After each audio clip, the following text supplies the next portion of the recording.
away from the Faith and Freedom Coalition right now, because following a closed-door meeting with House leaders, all members for an intelligence briefing on the Israel-Iran conflict, some of those leaders have come out of the meeting, and now we're looking at House Speaker Mike Johnson come to the podium and speak to media. Let's go ahead and listen in here live on Live Impact News on WCNC+.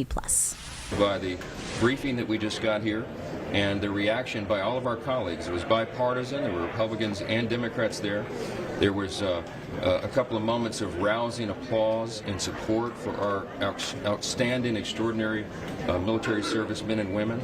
The pride that we all have as Americans, as the only nation on the face of the planet that is capable of this kind of decisive action. And again, as I said, it takes bold leadership to do so. The briefing today was thorough, I think very helpful for the members. They relayed very important information and answered a lot of the questions that were in the minds of members of the House here, and I know they did the same in the Senate yesterday. So we are blessed to be led by a cabinet of officials who are so good at their jobs, to have the acumen of an extraordinary chairman of the Joint Chiefs of Staff, General Kane, and all of the personnel that work there at the Pentagon and in the U.S. military. I'm very proud to be an American today. I think everyone should be.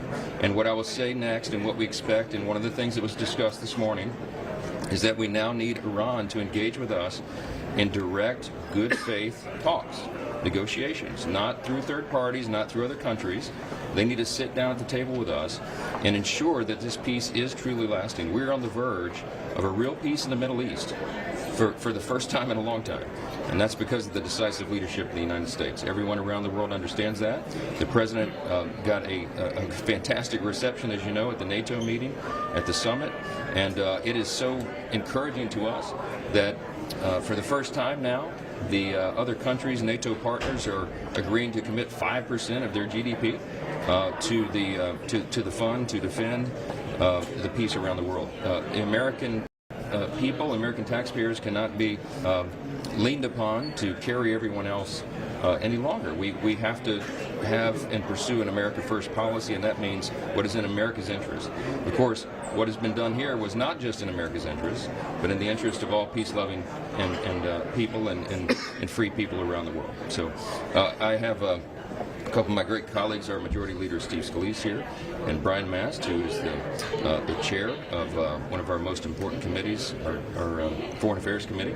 And if you want to have a few questions, I'm sure we can answer those. You called this a major setback for Iran's nuclear capabilities. Do you have a sense on how much uranium may have survived or how much was destroyed? What are you worrying about that? We have a sense about that. Some of this is classified, but I will tell you that there was a CIA press release, I think that went out yesterday, and they concluded that, Iran, this is a quote, Iran's nuclear program has been severely damaged, unquote.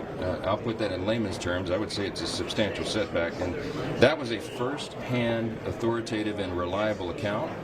That differs greatly from the low-confidence preliminary assessment that was leaked, sadly and dangerously, probably from this body, and we're going to get down to the bottom of that. But you can dismiss the low-level initial assessment, and you can rely upon what the CIA has said, because these are first-hand accounts.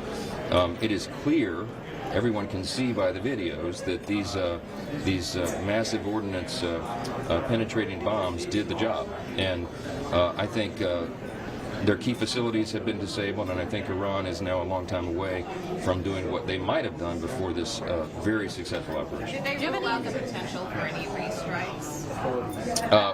I'm not sure how much of that's classified, and I shouldn't be getting into that today. But we are very encouraged about the situation and where it stands. We're very encouraged. I think the greatest evidence that we have of the effectiveness of this mission was that Iran came immediately and was willing to engage in a ceasefire agreement. That would have been unthinkable just a few weeks back. So it's a very good thing for the whole world. On the topic of do you believe that the president needs to strike a deal with Iran, have something in writing moving forward? Well, look, I think that's the next logical step. I mean, we will do what is necessary to maintain the peace, but it is in Iran's interest and, of course, in the world's interest for them to come to the table in good faith and make an agreement.